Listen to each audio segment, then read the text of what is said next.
Hello everyone, my name is Zach Cheney, and today I will be talking with you guys a little bit about virtual reality and how it works. But to start off, we're gonna read the definition that comes from the Merriam-Webster dictionary, and it says virtual reality is an artificial environment which is experienced through sensory stimuli provided by a computer and in which one's actions partially determine what happens in the environment.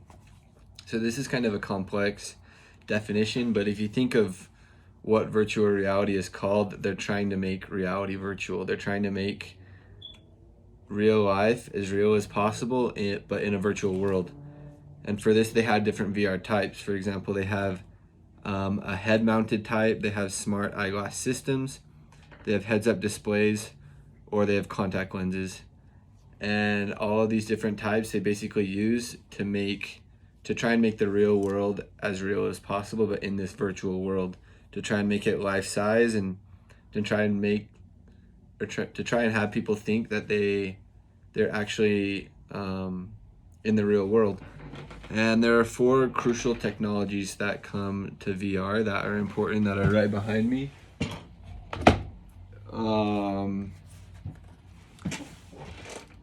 Number 1 says that the visual displays that blocks out the real world.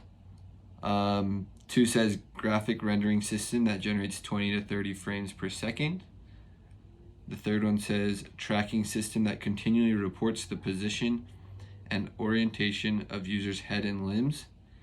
And the 4th is a database construction and maintenance system for building and maintaining detailed and realistic models for the virtual world. So as you can tell, there's a lot of different technologies used to track the positioning on the body, to track people's eyes, to track their movements. For example, they also use something called head tracking that tracks when people shift their head. And they also use eye tracking, which is, there's basically an infrared sensor that tracks where your eyes look and helps make the virtual reality as real as possible. Some of the sources I used to obtain some of the information I used was found in wearable.com, and also the second edition in Understanding Technology book.